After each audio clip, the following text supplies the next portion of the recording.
नमस्कार दोस्तों, स्वागत है आपका जियोपॉलिटिक्स भारत में। जब पूरी दुनिया रूस को सज़ा देने में लगी थी, तब भारत ने एक ऐसा कदम उठाया जिससे बिना शोर मचाए पूरी दुनिया का पावर गेम ही बदल दिया। ये कहानी है उस ऑयल स्ट्रैटेजी की, जिसने भारत को सिर्फ एक खरीदार नहीं, बल्कि एक ग्लोबल प्लेयर बना दिया।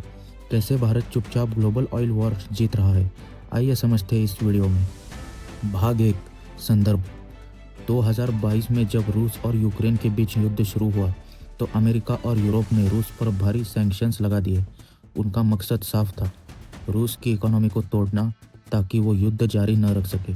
लेकिन कहानी यही खत्म नहीं होती, क्योंकि इसी बीच भारत ने एक अलग ही गेम खेलना शुरू कर दिया। भाग 2। भारत की एंट्री। जहां एक तरफ दुनिया रूस से दूरी बना रही थी, वहीं भारत ने रूस से तेल खरीदना शुरू कर दिया, वो भी भारी डिस्काउंट पर। 2022 से पहले भारत रूस से बहुत कम तेल खरीदता था, लेकिन युद्ध के बाद अचानक रूस भारत का सबसे बड़ा ऑयल सप्लायर बन गया। आखिर क्यों? क्योंकि रूस को अपने तेल के लिए नए बायर्स चाहिए थे और भारत को सस्ता तेल चाहिए था। यहाँ से शुरू हुआ एक विन विन डील। 3। गहरी चाल। अब असली खेल यहाँ से शुरू होता है। भारत ने रूस से सस्ता क्रूड ऑयल खरीदा, फिर उसे अपनी रिफाइनरीज में प्रोसेस किया और फिर वही refined oil, diesel, petrol Europe और बाकी देशों को एक्सपोर्ट कर दिया। मतलब जो यूरोप सीधे सीधे रूस से तेल नहीं खरीद सकता था, वो अब इनडायरेक्टली भारत से ही खरीद रहा है। भाग 4। अंतर्राष्ट्रीय बदलाव। ये एक ऐसा लूप होल है जो पूरी तरह से लीगल है, क्योंकि इंटरनेशनल रूल्स के हिसाब से अगर क्रूड ऑयल किसी देश में रिफाइन हो जाता है, तो वो उस देश का प्रोडक्ट बन जाता है।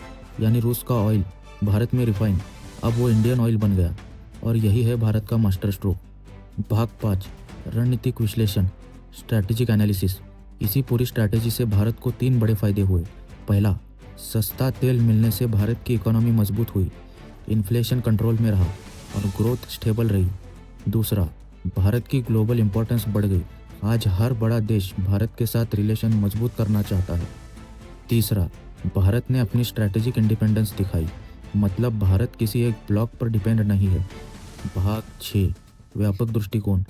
यह सिर्फ तेल की कहानी नहीं है, ये एक ग्लोबल पावर शिफ्ट की कहानी है। आज दुनिया धीरे धीरे मल्टीपोलर बन रही है, जहां एक ही सुपर पावर नहीं, बल्कि कई देश मिलकर पावर शेयर कर रहे हैं।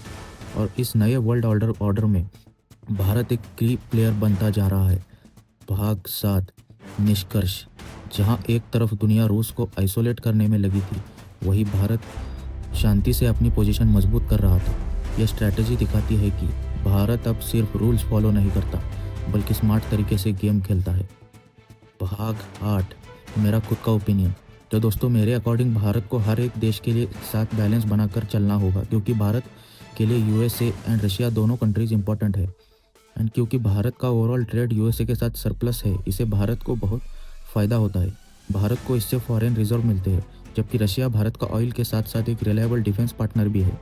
एंड हम सबको तो पता ही है, 1971 के वॉर में रशिया ने भारत को सपोर्ट किया था, इसीलिए भारत की लॉन्ग टर्म जियोपॉलिटिकल स्ट्रैटेजी के लिए न्यूट्रल रहना ही ज़रूरी है। आप क्या सोचते हैं इसके बारे में? अपना ओपिनियन ज़रूर शेयर कीजिए इस वीडियो के कमेंट सेक्शन में। ऐसे ही गहराई से भरे जियोपॉलिटिकल वीडियोज़ के लिए सब्सक्राइब कीजिए जियोपॉलिटिक्स भारत यूट्यूब चैनल को। मिलते हैं अगली वीडियो में।